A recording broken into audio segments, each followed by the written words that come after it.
Aleluia! Que bom que nós temos a oportunidade de mais uma vez nos reunirmos para louvar e adorar ao Senhor.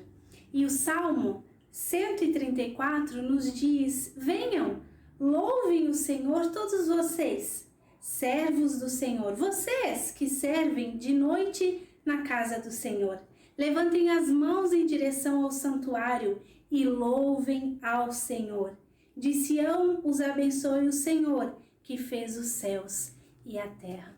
Que nesta noite nós possamos nos alegrar na presença do Senhor, louvar a Ele com a nossa voz, com as nossas palmas e adorar a este Deus que tem cuidado de mim e tem cuidado de você. Mas primeiramente vamos orar, agradecendo a Deus pelas nossas vidas, pelas bênçãos que Ele tem nos dado, pelo seu cuidado diário e pedir que Ele nos dê um tempo abençoado nesta noite.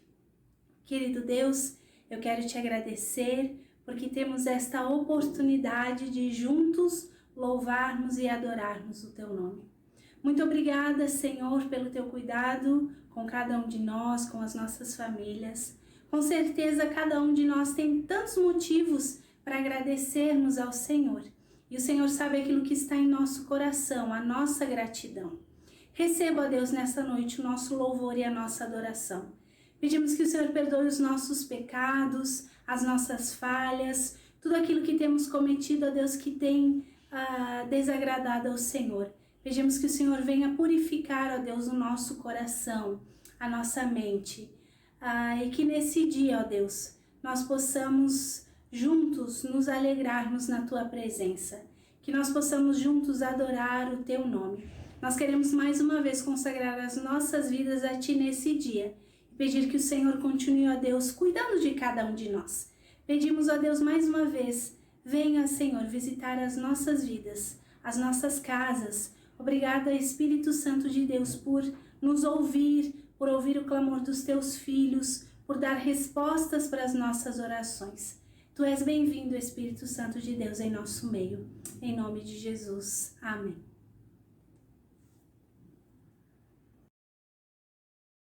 Nós vamos cantar o cântico de número 225, que diz que segurança somos de Jesus. Por isso nós podemos cantar com toda a nossa alma. E depois então nós vamos ouvir algumas palavras.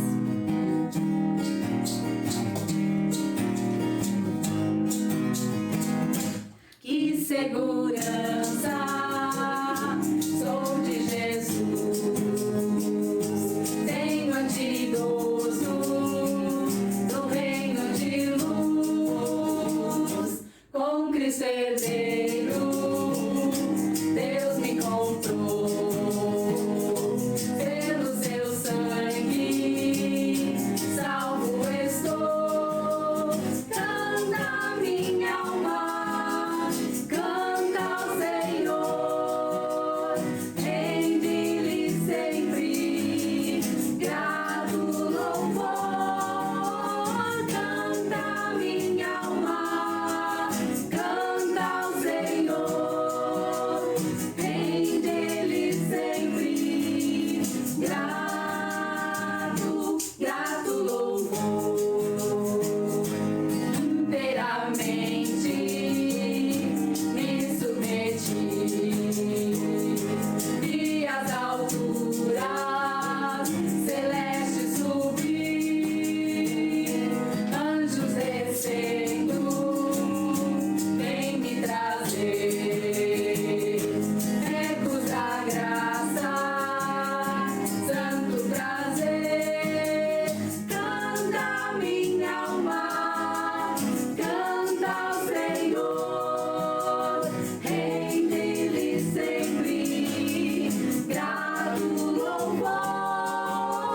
Canta minha alma, canta ao Senhor, rende-lhe sempre grato louvor.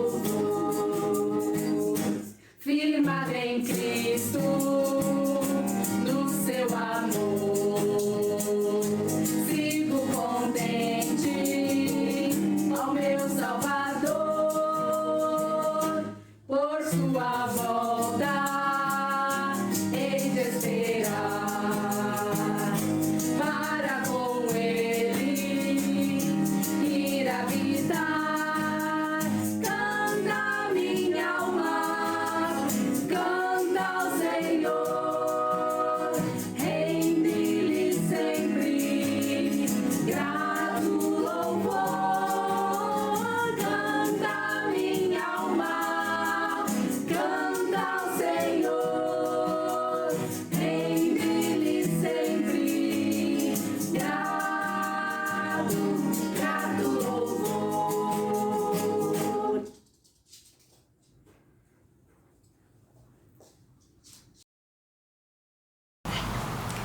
Aleluia!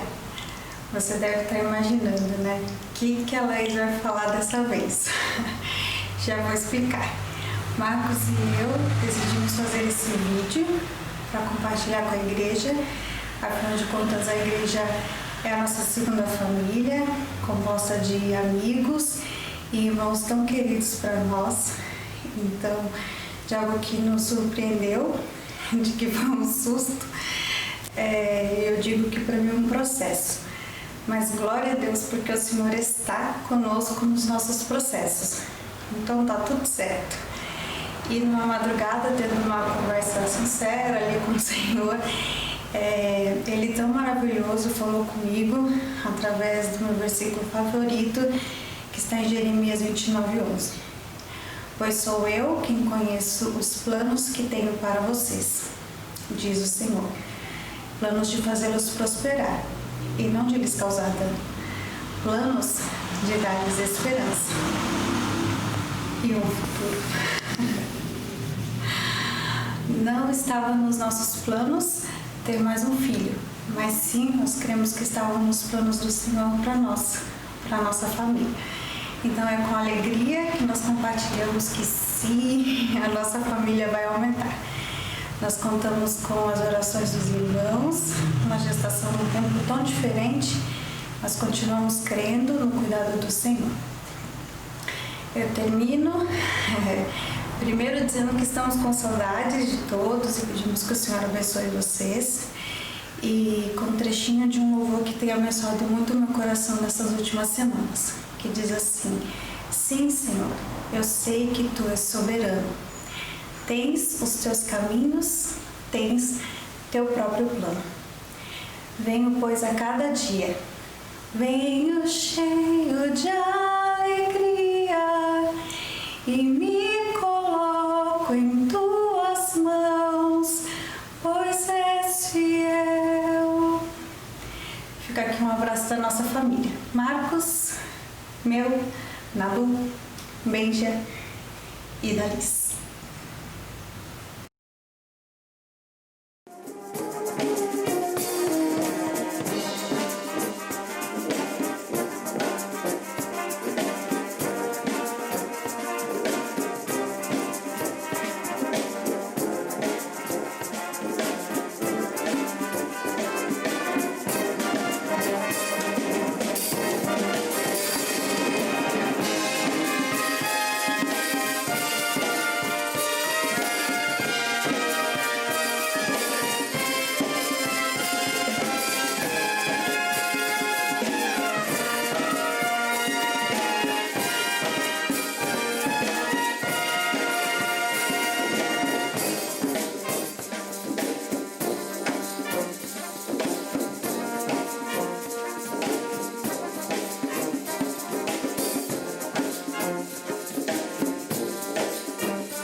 Nesta noite nós temos a oportunidade de juntos, aí onde você está, nós louvarmos ao Senhor. E nós vamos cantar o coro que diz: Jesus, em Tua presença, nós nos reunimos aqui para Te adorar, para Te exaltar e glorificar o Teu nome.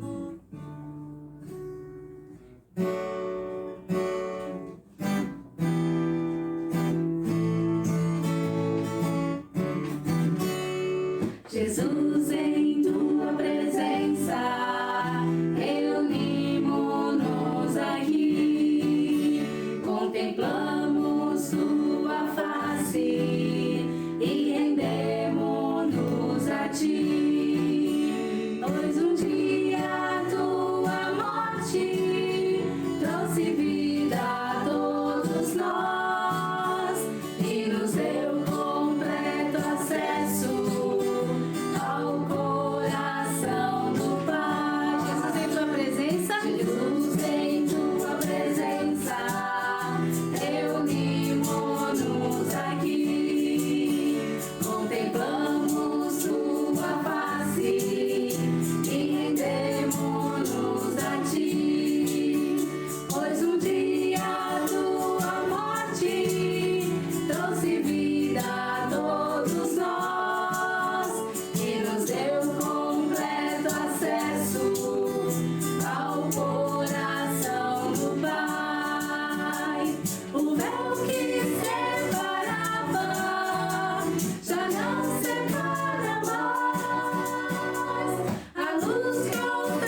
Nós vamos cantar ainda o coro que fala que em Jesus nós encontramos paz. Nos braços de Jesus há um lugar para mim e para você. Talvez você tenha tido uma semana agitada, muitos problemas, muitas coisas acontecendo. Uma nova semana se inicia e que bom que nós temos um Deus que nos acolhe, que cuida de nós e que nos oferece paz em todos os momentos.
A palavra de Deus em Hebreus, capítulo 4, versículo 12, nos diz: porque a palavra de Deus é viva e eficaz, e mais cortante do que qualquer espada de dois gumes, e penetra até o ponto de dividir alma e espírito, juntas e medulas, e apta para discernir os pensamentos e propósitos do coração. E lá no Salmos 119, versículo 105, diz: lâmpada para os meus pés é a tua palavra, e luz para os meus caminhos. Lâmpada para os meus pés é a tua palavra, e luz para os meus caminhos. Vamos orar. Querido Deus e Pai, nós te glorificamos, Senhor, porque o Senhor tem cuidado de nós, porque o Senhor tem suprido as nossas necessidades, porque o Senhor tem olhado para cada um de nós com compaixão. Nós te louvamos, Senhor, porque apesar dos momentos tão delicados que temos vivido há tantos meses, nós podemos estar juntos, mesmo à distância e graças à tecnologia, para te render glórias, para te honrar, para te glorificar, para louvarmos juntos, para aprendermos juntos da tua palavra, Senhor. E neste momento que o teu servo, Major Márcio Mendes, nos trará a tua palavra, que os nossos corações e as nossas mentes estejam abertos para captar tudo aquilo que o Senhor tem colocado no coração do teu servo e que ele vai nos transmitir. Aleluia! Quero saudar os irmãos e amigos do Corpo Central nesta noite e dizer que é uma alegria, um prazer compartilhar a palavra de Deus. Eu quero convidar a todos que possamos revisitar uma passagem muito conhecida da Bíblia, que está em 2 Reis, capítulo 5, que é a história de Naamã. Diz assim no capítulo 5, 1 e 2: Naamã, comandante do exército do rei da Síria, era grande homem diante do seu senhor e de muito conceito, porque ele, o Senhor, dera vitória à Síria. Era ele herói de guerra, porém leproso. Saíram tropas da Síria e da terra de Israel e levaram cativo uma menina, que ficou a serviço de Naamã. Disse ela à sua senhora: tomara o meu senhor estivesse diante do profeta que está em Samaria, ele o restauraria da sua lepra. Versículo 14 diz: então desceu e mergulhou no Jordão 7 vezes, consoante a palavra do homem de Deus, e a sua carne se tornou como a carne de uma criança e ficou limpo. A história da cura de Naamã nos traz um grande ensino sobre a obediência a Deus, sobre a humildade. Naamã, apesar de ser um estrangeiro, um gentil, ele creu na palavra daquela jovem escrava, e porque tudo é possível ao que crê. Interessante saber um pouco da história, da cultura daquela época. Depois do grande reino de Salomão, houve um conflito entre os israelitas e o reino foi dividido em 2. O reino de Israel no norte, constituído por 10 tribos, e o reino de Judá no sul, com apenas 2 tribos, a de Judá e Benjamim. A Síria estava localizada ao norte do reino de Israel e pagava tributos ao rei Davi durante o seu reinado. Com a morte de Davi, os sírios reconquistaram a independência. O reino de Israel e Síria estiveram envolvidos em guerras e controle por rotas de comércio por mais de 150 anos. Damasco tinha a intenção de aumentar os seus negócios, mas Israel era quem controlava as grandes rotas do país ao sul do Egito e da Arábia. Todo o comércio deveria passar por Damasco para chegar aos mercados dos ricos países que formavam a Mesopotâmia, que era uma rota vital para Israel. E é nesse contexto, irmãos, de interesses comerciais que ambos os exércitos, tanto de Israel como o sírio, estavam sempre em batalhas pelo controle e pela hegemonia de tais caminhos por onde as caravanas passavam. E assim encontramos o nosso personagem, Naamã, que era comandante do exército sírio. Ele era um general, era conceituado, era um grande homem diante do seu senhor e de muito respeito. Porém, diz a Bíblia, ele era leproso.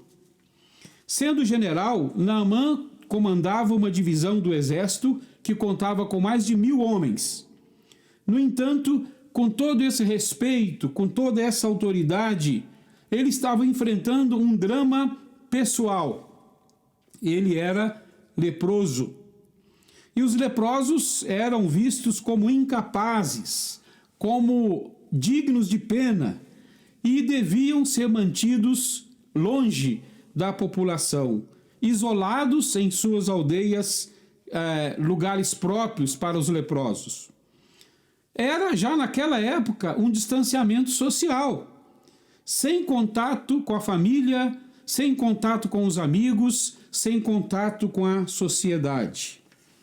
Mas Naamã era um guerreiro vitorioso, pois por intermédio dele os sírios haviam escapado de diversos problemas e tido vários livramentos. Em uma das suas incursões, em uma das cidades, que era para saquear e fugir, mas sem matar, ele leva com ele uma jovem cativa, a jovem israelita, que ele fez sua escrava. E ela é dada à sua mulher. E é um exemplo de confiança em Deus. Os escravos eram reduzidos pela guerra à situação de escravidão em terra estrangeira, eram objetos de comércio em todo o Oriente. Perdiam a liberdade e perdiam a identidade também. Eram considerados como uma coisa a ser possuída por seu dono. As leis da época da Mesopotâmia permitiam que um escravo fosse marcado até com 3 tatuagens. Esta jovem, que tinha tudo contra si, ela leva uma palavra de esperança àquela família enquanto cuidava dos afazeres domésticos. E um dia ela diz à sua senhora: antes o meu senhor estivesse diante do profeta que está em Samaria, ele o restauraria da sua lepra. E esta pequena semente lançada nesse terreno fértil dá frutos no coração do general, que ao ouvir esta mensagem da jovem israelita, crê que o Senhor pode curá-lo. Certamente que Naamã já havia tentado a cura através de incontáveis rituais dirigidos a diversos deuses. Também havia usado pomadas, banhos com ervas, raízes de diversos tipos, sem nenhum resultado. Somente aumentava o seu drama, o drama de ser leproso, de ter que se manter isolado. Então, Naamã vai a Eliseu.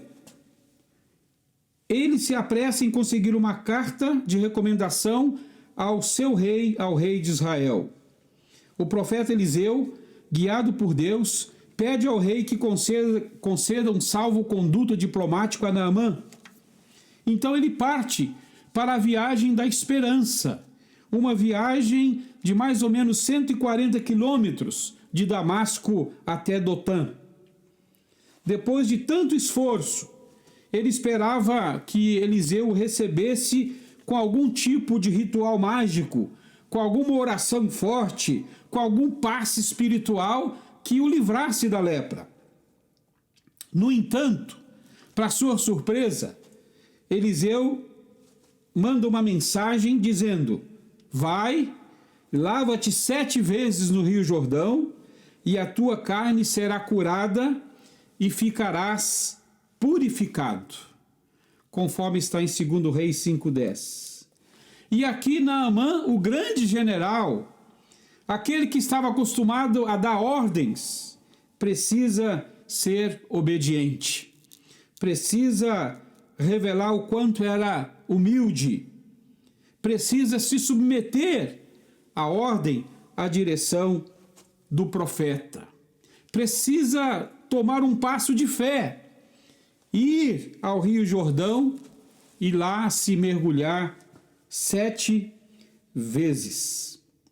A Bíblia diz: então desceu e mergulhou no Jordão 7 vezes, conforme a palavra do homem de Deus.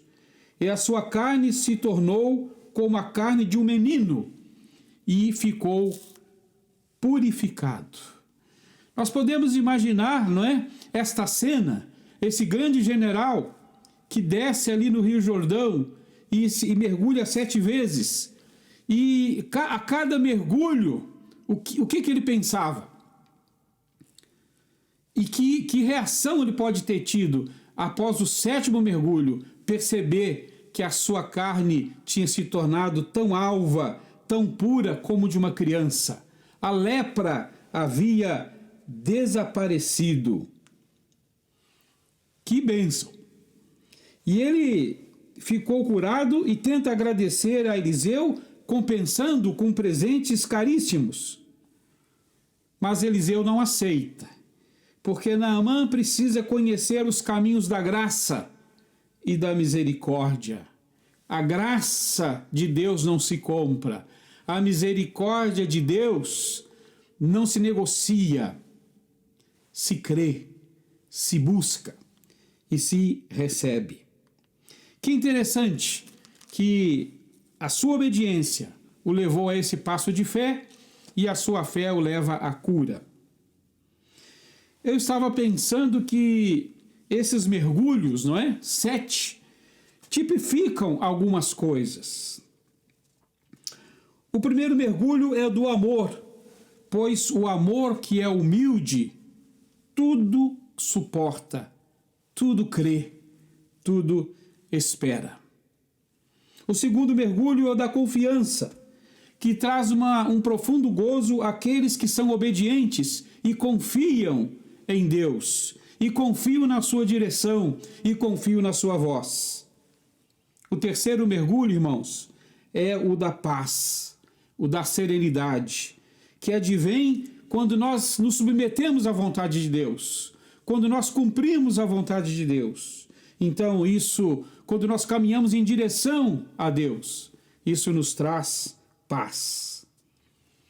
O quarto mergulho é o da esperança, que é alimentada pela benignidade de Deus e pela certeza de que ele poderia curá-lo.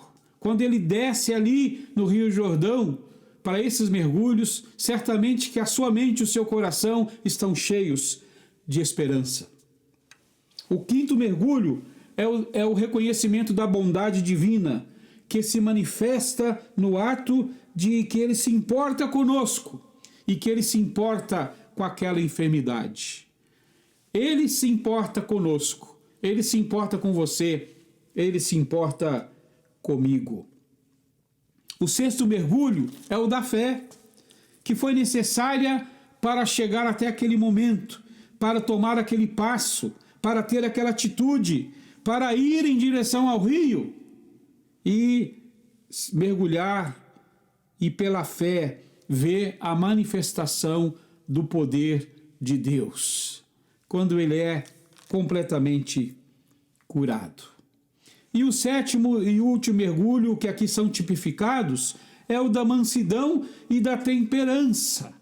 Um homem acostumado a dar ordens, acostumado à luta, à batalha, ele tem que se submeter em obediência a esses passos e a chegar ali na beira do rio e ali mergulhar para ter o resultado que vem pela fé. Ele precisa confiar. Então, irmãos, estas são ações e atitudes que nós aprendemos com esse texto tão maravilhoso, de que nos ajudam a crer que precisamos obedecer à palavra de Deus, e que se assim o fizermos, em confiança, em fé, em esperança, em paz, em confiança, em amor, então ele ouvirá a nossa oração e ele nos sarará da nossa lepra. Naamã foi restaurado, curado, limpo, para reconhecer que não há outro Deus a não ser o Deus de Israel, a não ser o nosso Deus. O Senhor do universo, de todo ouro e de toda prata, age em favor daqueles que creem e daqueles que o obedecem. Que Deus nos ajude, que Deus nos abençoe e que possamos nos prostrarmos diante do Senhor em obediência e fé para que Ele nos restaure. Não da nossa lepra, não é? não de uma doença física talvez, mas que Ele restaure a nossa esperança de dias melhores, que Ele restaure o nosso amor para com Ele e uns para com os outros, que Ele restaure a nossa fé, possamos de fato crer que tudo é possível ao que crer. E esta é a vitória que vence o mundo, diz a palavra de Deus, a nossa fé. Que Deus abençoe, meus queridos irmãos e amigos, que Deus abençoe a sua vida, a nossa vida, que Deus abençoe o nosso exército, que dias melhores possam vir e que nosso coração e a nossa mente possam de fato estar cheios dessa esperança e dessa fé. Que, como Naamã, possamos mergulhar quantas vezes for necessário no amor de Deus, na sua graça e na sua misericórdia. Que Deus nos abençoe. Permita orar neste momento. Senhor, nós te louvamos pela tua palavra que nos desafia e nos ensina tantas coisas. Abençoa nossos irmãos, abençoa todos aqueles que estão ouvindo a tua palavra neste momento, para que o nosso coração se encha, mesmo nesses dias tão desafiadores, se encha de fé, de esperança, de amor, de confiança, de paz, porque o Senhor é o nosso Deus. Dá-nos a tua bênção e continua conosco. Nós oramos em nome de Jesus, o nosso Salvador. Amém. Amém.